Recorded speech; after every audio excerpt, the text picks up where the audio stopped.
Sénégal, qui a accordé une interview exclusive à notre équipe en Afrique, Nicolas Bertrand et Fabien Fougère. Bonjour Monsieur le Président. Il y a 80 ans, en 1944, des officiers français ont donné l'ordre d'ouvrir le feu sur des tirailleurs sénégalais. Ça s'est passé au camp de Tiaroy, non loin d'ici. Il y a eu des dizaines de morts. Est-ce que vous attendez des excuses officielles de la part de la France qui n'a jamais vraiment reconnu sa responsabilité dans ce drame? Naturellement, on n'en est pas encore à l'exercice d'excuses, mais je dois vous révéler que j'ai reçu aujourd'hui une lettre du président Macron dans laquelle il reconnaît que ce fut en effet un massacre.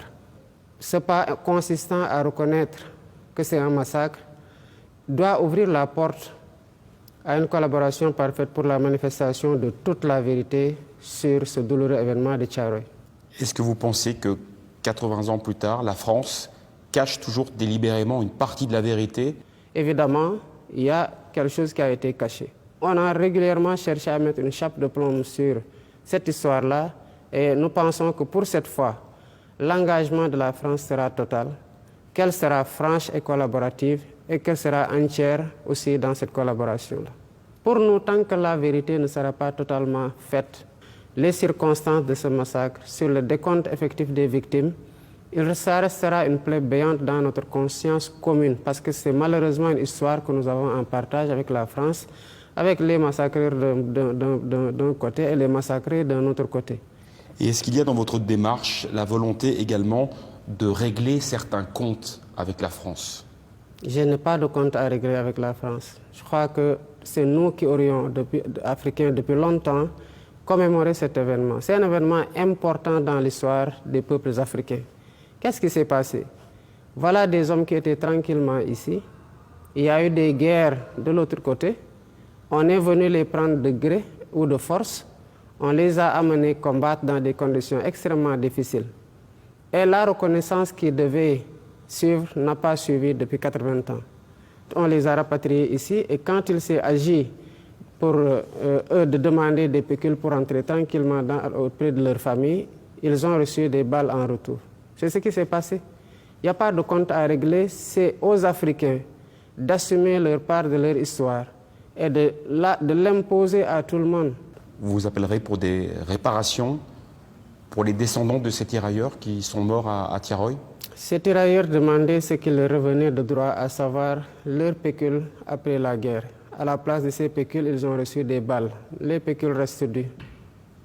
Il y a toujours aujourd'hui au Sénégal une présence militaire française, environ 350 soldats, des hommes et des femmes, basés sur plusieurs camps, ici même à Dakar. Est-ce que vous êtes favorable à cette présence militaire française dans votre pays? Est-ce qu'en tant que Français, vous envisagez de nous voir dans votre pays avec des chars ou avec des véhicules militaires, des militaires sénégalais avec les tenues sénégalaises, comme ça parce que sur le plan historique, la France a esclavagisé, a colonisé et est restée. Évidemment, je pense que quand vous inversez un peu les rôles, vous concevrez très mal qu'une autre armée, la Chine, la Russie, le Sénégal ou n'importe quel autre pays puisse avoir une base militaire en France. Donc les soldats français doivent partir? Il n'y a pas encore de délai de rigueur par rapport à ça et si ça doit être fait, cela sera dit aux autorités françaises qui en auront la primeur et suivant les calendriers établis. De manière générale, quel est l'état de la relation entre la France et le Sénégal aujourd'hui? Vous avez parlé plusieurs fois d'une nouvelle impulsion qui était nécessaire, mais on a l'impression qu'il y a surtout beaucoup de méfiance. Même pas, la France reste un partenaire privilégié, comme je l'ai dit. Rien n'a changé depuis que je suis arrivé, de toute façon, sur ce rapport, parce que le Sénégal, de tout le temps, a été un pays ouvert. Nous sommes devenus aussi plus offensifs dans la conquête d'autres partenariats et dans la diversification de ces partenariats. Nous nous ouvrons à l'Asie, nous nous ouvrons au Moyen-Orient, nous nous ouvrons aux pays du Sud et nous nous ouvrons davantage aux pays occidentaux avec lesquels, de façon générale, nous avons